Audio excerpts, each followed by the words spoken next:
La saison 2024 de MotoGP commence dans quelques semaines. Pour l'occasion, je vous propose une anecdote par pilote pour cette saison 2024. Et bonjour à toutes et à tous, c'est Cheche.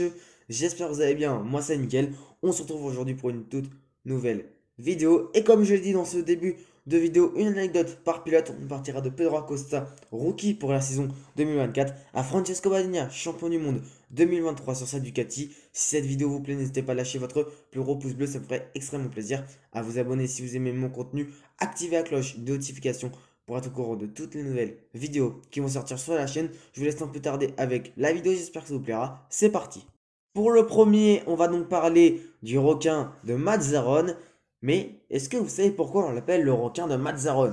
Pourquoi Pedro Acosta a ce surnom depuis qu'il est en Grand Prix et même avant? Et bien c'est tout simplement parce que son père, il est pêcheur. Et vu que bon, la pêche, les poissons, la mer, et bah ça revient au requin. C'est assez stylé en plus, un requin. Tu vas pas non plus dire le poisson rouge de Mazzaron, c'est débile. Un requin, c'est assez stylé. D'ailleurs, pour une autre petite anecdote, vite fait, Pedro Acosta, il a un peu dissimulé son requin sur son casque. Alors, il est visible hein, quand on sait qu'il est là, on ne peut que voir que ça sur son casque.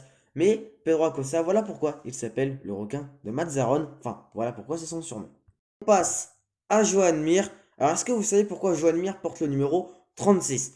Eh bien, parce que son cousin le portait quand il était en 125. Donc, c'est l'ancienne Moto 3 à l'époque, entre 2010 et 2011. Donc, il portait ce numéro 36. Et donc, Joan Mir le porte désormais en hommage à son cousin. Partons avec Raúl Fernandez, qui est, on le sait, pilote MotoGP chez Trackhouse Racing, mais qui aurait bien pu être astronaute. Oui, oui, Raúl Fernandez aurait pu être astronaute. Alors imaginez 2 secondes, Raúl Fernandez avec Thomas Pesquet dans l'ISS, je pense que ce serait très drôle.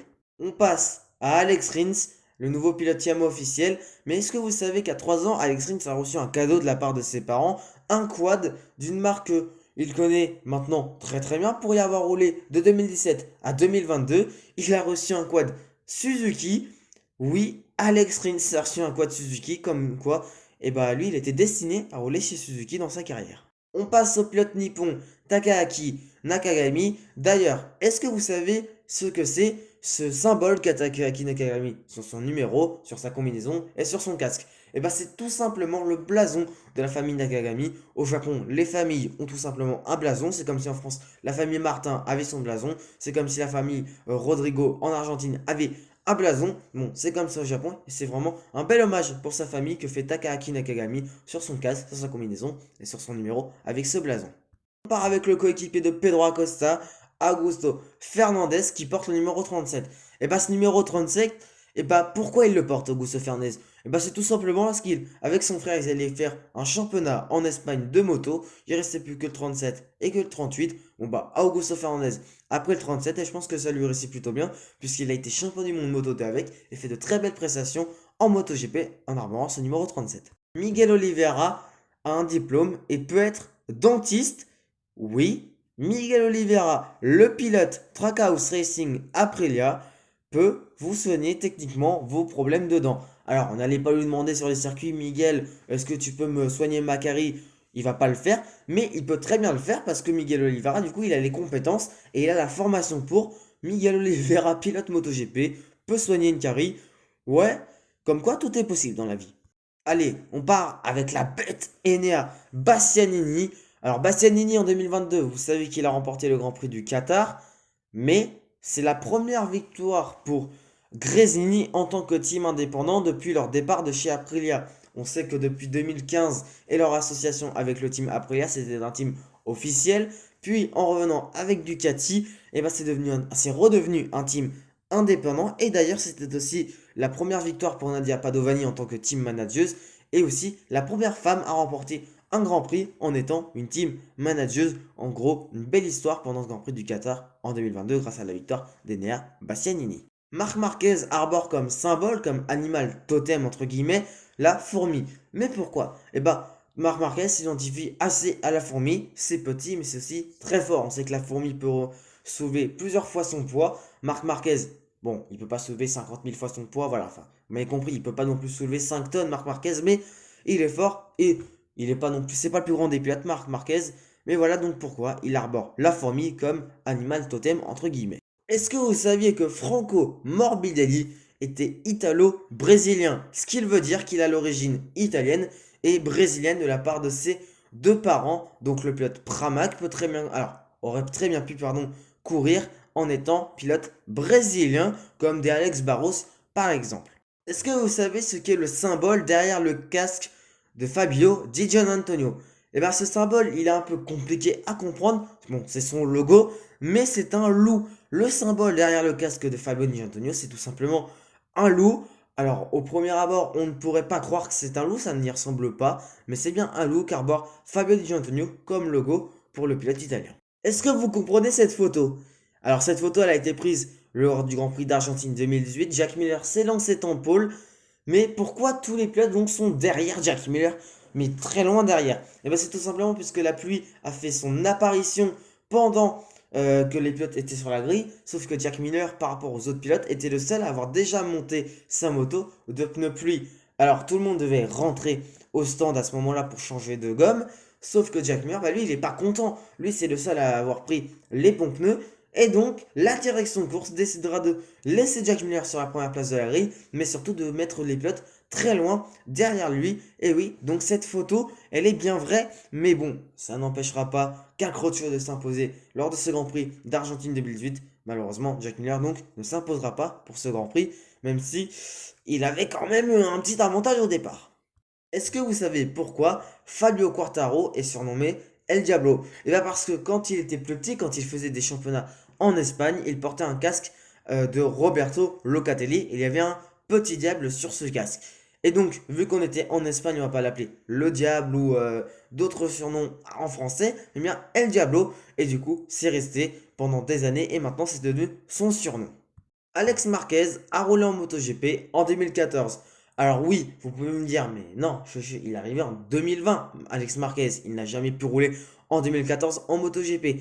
Eh bien si, lors des tests de la saison 2015 sur le circuit de Valence, quelques jours après le dernier Grand Prix de la saison 2014 de MotoGP, Alex Marquez est couronné champion du monde Moto 3 sur une Honda du team Mercedes et Marc Marquez a été couronné en 2014 sur une Honda Repsol en MotoGP. Et donc Honda, pour les tests, a donné l'occasion à Alex Marquez de rouler avec son grand frère quelques tours sur cette Honda RCV. Donc Alex Marquez a roulé en 2014 puis en 2020 sur une Honda Repsol et c'est je pense un très beau cadeau qu'a pu lui faire Honda en 2014. Luca Marini porte le numéro 10. Bon, ça je pense que vous le savez, si vous n'êtes pas trop bête, vous voyez bien que c'est un 1 et un 0 sur sa machine. Mais pourquoi? Bah déjà parce qu'il aime le foot. Voilà, Luca Marini, il aime bien le foot.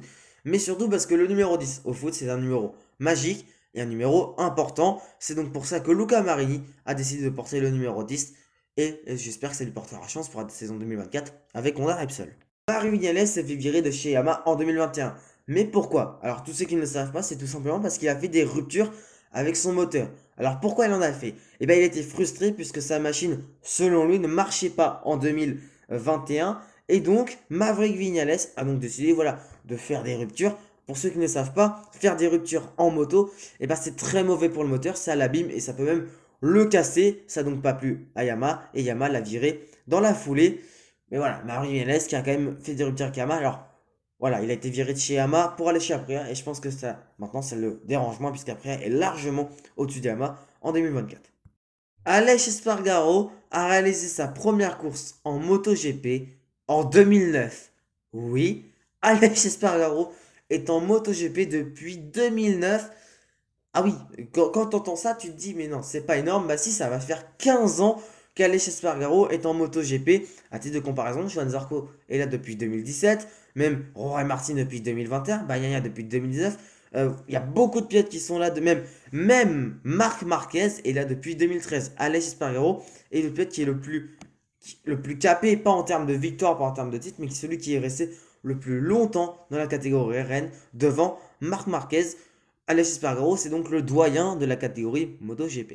Johan Zarco a remporté sa première course en MotoGP lors du Grand Prix d'Australie 2023. Et donc, il a célébré cette victoire comme il le fait à chaque fois en faisant un backflip. Mais pourquoi il fait des backflips? Et bien tout simplement au lycée, quand il était avec ses potes, il jouait au Yamakasi, il faisait des saltos, etc. Et quand il a commencé à gagner en Red Bull Rookies Cup, il l'a fait, puis en Moto 2, et jusqu'à ce Grand Prix d'Australie mythique pour lui et magique pour nous autres fans de sport moto français, avec un magnifique backflip à la clé. Merci Johan. Brad Binder s'est imposé lors du Grand Prix d'Espagne 2016 à Jerez de la Frontera en Moto 3 en partant de la dernière place sur la grille. Bon, à côté évidemment de Pedro Acosta, c'est un petit joueur. Pedro Acosta, il l'a fait en s'élançant la voie descente avec quelques secondes de retard. Mais quand même, s'élancer dernier, surtout à Jerez, qui n'est pas un circuit où on dépasse énormément et puis c'est très serré, et bien il faut le faire. Chapeau l'artiste. Marco Bezzecchi a comme artiste préféré de musique Bob Marley. Alors, j'avais pas trouvé plus d'anecdotes que ça sur Marco Bezzecchi, pas des anecdotes qui étaient intéressantes. Et puis je me suis dit, bah il y a le biopic sur Bob Marley qui est sorti au cinéma, allez, ça fait un petit truc dans l'actu. Mais voilà, Marco Bezzecchi est un fan de Bob Marley, il a bon goût. Cette anecdote, c'est la plus récente qu'on peut apprendre sur MotoGP. Rory Martin, lors du Grand Prix d'Inde, a fait un malaise après le Grand Prix. On l'a vu, il avait tellement chaud. Alors, en même temps, il n'avait pas pris de camelback. Alors, pour tous ceux qui ne savent pas ce que c'est le camelback, c'est tout simplement une poche d'eau qu'on met dans la bosse de la combinaison du pilote avec une paille reliée donc à la bouche du pilote pour qu'il puisse boire durant la séance en cours, que ce soit une course, les qualifs, le warm-up ou les essais. Mais Rory Martin n'en avait pas pris pour le Grand Prix d'Inde et est parti en malaise. Mais tout va bien pour le pilote espagnol et heureusement parce que c'était des images assez effrayantes à voir. Dernière anecdote sur le champion du monde 2023, Francesco Bagnaia, dit Pecco.